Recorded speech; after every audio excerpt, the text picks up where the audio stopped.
All right, guys, so let's take a look at this group here. So we got, including that one there, we got 8 out of 10 at 1,000 yards, 22 inches. And that, well, I'm about 22 inches wide. Some people are going to be smaller than that, but a guy my side, that's on a man. So 8 out of 10 on the fat guy at 1,000 yards. 8 out of 10. So I looked at the gun. The dial up was 11.5 mils. And because of the wind, and there's like really, like I could barely feel the wind at my position. So there's no way I think I would have been able to adjust for wind without seeing the splashes. You know, so using the splashes, I kind of had an idea of what to hold on. That is nice. That is very nice. I'm very happy. And my work is done here today. I can't outdo this. I'm not even going to try anything. Because if I don't do better, I'm going to be disappointed. So that's it. I'm done. I'm packing my stuff up. I'm going back home. I mean, I wish I could like come here like a lot more often. It's like a 4-hour drive for me to get here. But this is freaking awesome, man. This is awesome. I 8 out of 10 hits at 1,000 yards. Yeah, I'm going to count myself in on the 1,000-yard club. Now, the crazy thing is that, like, other guys out there, they're hitting these tiny targets out there. Like, how the hell are you guys even hitting that? So, good day. Very good day. Thanks for watching, guys. Drop some comments. And I will include a playlist to this Palmetto AR-10 and also to this Primary Arms 5 to 25 by 56 scope. And then that's the hollow sun on the offset over here. That's offset to my left eye. Even though I shoot right with my right eye, I use my left eye to get on target, and that's a big help like when you're at a distance. That's a big help. This is working really good for me. I really like this scope. I had this other scope here from Swamp Fox I was trying out. Yeah, this the Primary Arms is just way better. The scope is better, and the mill grid is better. The turrets give you a lot more dialing ability. Now this one over here is the Swamp Fox. This is the Patriot. I bought this as a lighter version because I wanted to go on a 5.56, but it's just. I mean, I concluded that you're just better off with an LPVO on a 5.56 AR, because. Yeah, I mean, you're just better off with an LPVO than this. I've concluded that. I mean, I wouldn't know unless I put it on there. But after having put it on there, yeah, the LPVO, like a 1 to 10 LPVO, if they ever come out with a 1 to 15 LPVO, that'll be great. You definitely gotta be able to go down to that 1 power, because otherwise you're committed to putting on a red dot. And it's on the LPVOs, it's nice not having to put a red dot on there like I have it on there right now, because this adds extra weight. With the full magazine, this thing comes out to like 13.5 pounds. All right, so thanks for watching. Drop some comments. Talk to y'all soon. All right, guys, here it is, the grand finale. 3 months worth of work with this Palmetto AR-10 and this Primary Arms 5 to 25 by 56. We're going to 1,000 yards. Okay. So I shot 850. I got 3 out of 10. I shot 900. I got 3 out of 10. And the main reason is the wind's just on and off. Right now I don't have any wind. And now I'm going to shoot the 1,000. I'm running out of daylight, so I don't have time to play around with 950. So I'm going to dial up. Right now I'm at 8.5. I'm going to go 9.5. And I'm not going to go, I have a steel target out there. There's no way, the thing weighs like 45 pounds. It's not going to knock it down, but it'll give me a chance to kind of see the impacts, so I can figure out what I got to hold on. Actually, I have this big bull out there, but there's these little targets out there. Actually, I'm thinking maybe it might be a better idea to hit the smaller targets, because I can see the splashes. Because what's happening is with the bigger targets, I'm hitting them. It's not knocking it down. I'm not seeing a splash. So I just realized that that's really not helping me. I'm going to aim on the smaller targets. Where my earmuffs? There they go.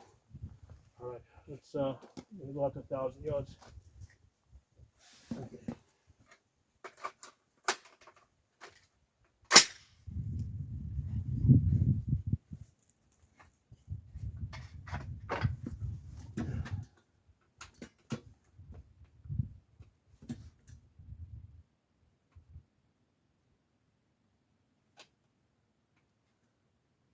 So I'm gonna go to one of the smaller targets. See if I can spot the splashes. Make my corrections before going to the bigger target.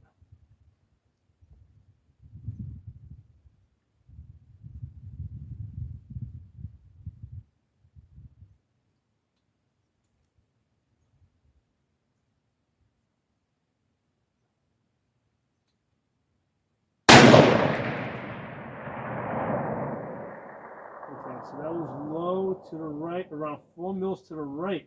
Let's try that again and see if we get a consistent hit in the same spot.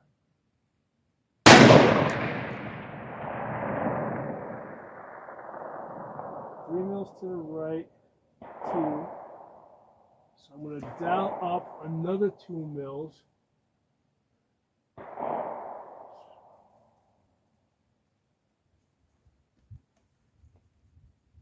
And I'm going to hold 2 over.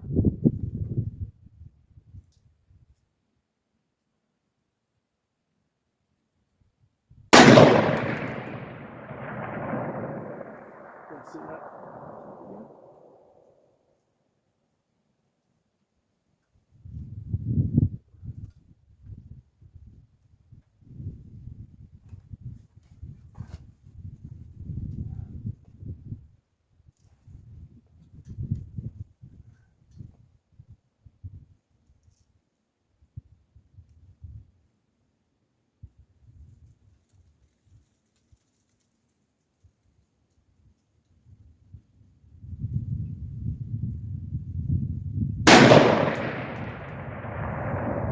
Yes, right about there.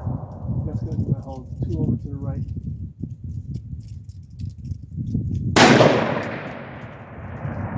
Yeah, it landed about like 3 inches to the right of the target I was aiming at.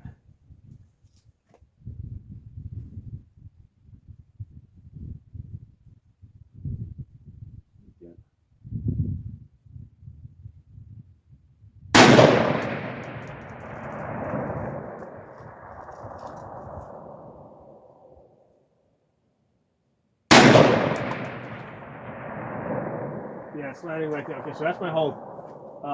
Let me not waste any more ammo. That I'm gonna, because I got another magazine full of 10 rounds. So before the wind conditions change, let's get the next magazine in there. And we're gonna put 10 rounds on that paper target. So it's 2 mils to the right. Let's see if we can spot some impact. And what I learned from the holding at the 900 is if I spot the impact change, immediately move to it, not second guess it.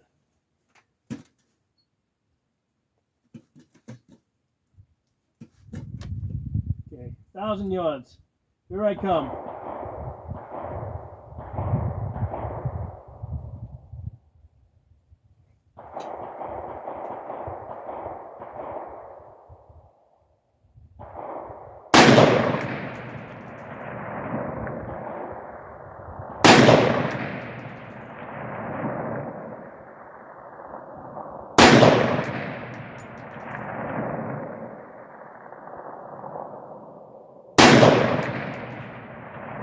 I'm not seeing impacts. I'm hoping that's because the target's covering them.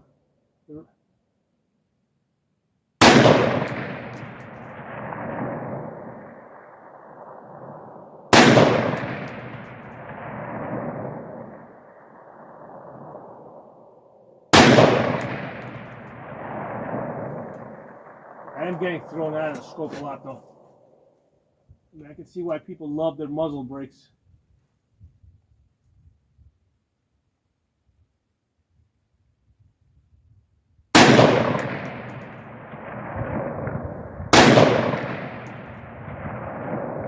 I look like it pushed it to the right. Hold on, 3 mils. Yeah, so for that last one, I made that immediate correction because I saw a splash to the right, and I could also feel that the wind picked up. And I made that immediate correction, and hopefully that last one hit. It's a good thing. Oh, zoom you guys in. I forgot where I left you guys. No, okay. So, yeah, the 20, because they make these in 25 round magazines. The 20 rounders are good because, like, even this, it's like just barely touching the table. The bags are mine, but the wood I found at this location. I kind of could have used a little bit more height, but anyway, it's late in the day now. It's like I think it's something like 4 o'clock or 4:30 in the wintertime. So I think like I got like an hour. It's like end of February, so I got less than an hour left. So I want to get down there and look at this thing. Pause this, guys. I'm one happy dude. All the way from down there, man. 1,000 yards. 1,000 yards, baby. 1,000 yards. Look at this shit. 1, 2, 3. Hold on. Let's count with my 1, 2, 3, 4, 5, 6, 7. 7 out of 10 hits at 1,000 yards. Hold on. Let's count it again just to be sure. 1, 2, 3, 4, 5, 6, 7. 7 U-holes at 1,000 yards. I'm not even going to mark it now because I used this paper but a couple of times. So that was the 850 here. At 850, we got 1, 2 hits, or 3 with the circle. Then at 900, I got 1, 2, 3. And the lesson that I learned there is, because there was splashes off to the left, and I'm like, you know what? I think the wind's going to come back to where it was before, and I just kept holding in the same place, and that's why I only got 3 hits. This time, at the 1,000 yards, the lessons that I learned from the earlier hits, like that last one, as soon as I saw an impact off to the right, I shifted. I moved that dot onto the target. 7 out of 10 hits. Guys, I think I qualify as a 1,000 yard hitter. I mean, it's not 10 out of 10, but, and that's a damn tight group, man. I didn't even bring my tape measure. We're going to have to measure this out. That is, like the 7 out of 10 hits, that's a tight group, man, for 1,000 yards with that freaking Palmetto. Palmetto, AR-10, the PA-10 Gen 3, and the, what is that? The primary arms 5 to 25 by 56. So I did see I thought that might have been a hole there, but no, it's not. It looks like I might have impacted the ground and something might have splashed up there because that was new. But I think that the other 3 hits went to the right. Hold on, is this a hit? Shit, that's a new hole. That's where number 8 went, right there. That's you know what? I'm gonna call that 8 out. You know what?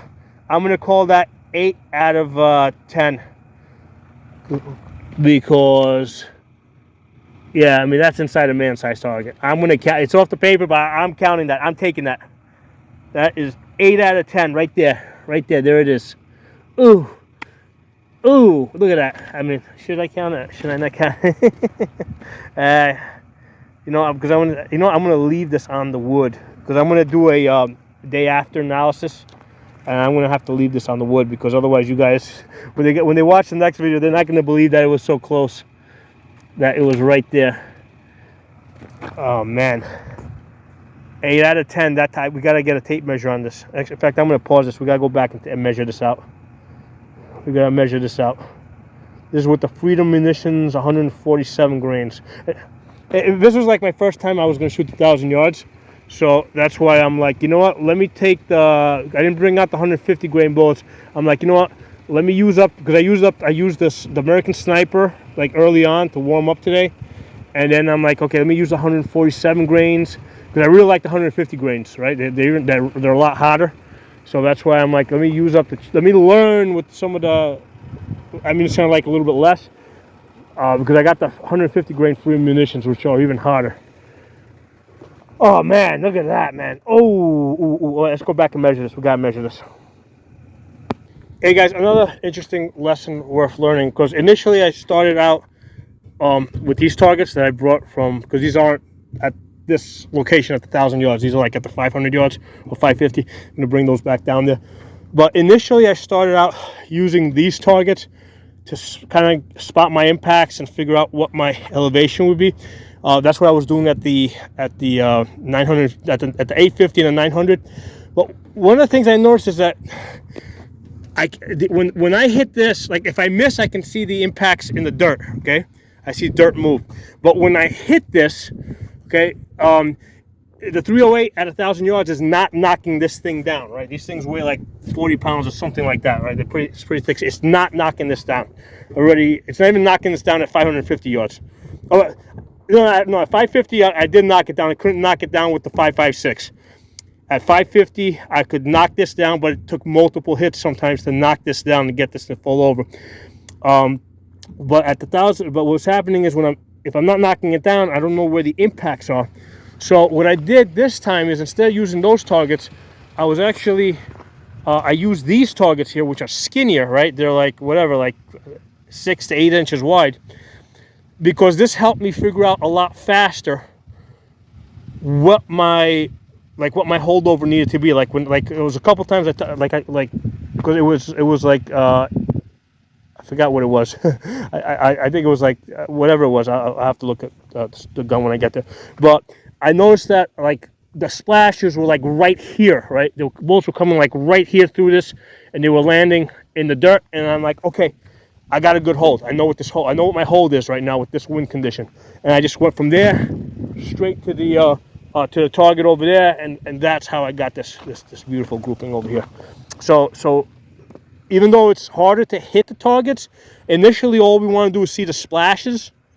So you're going to see the splashes better on a smaller target. Like even if you're using like something really thin, you know, or big or rock or something, you need to see the splashes. And using the bigger target didn't help me see the splashes because it wasn't getting knocked over. It just, you know, it just wasn't giving me any useful feedback.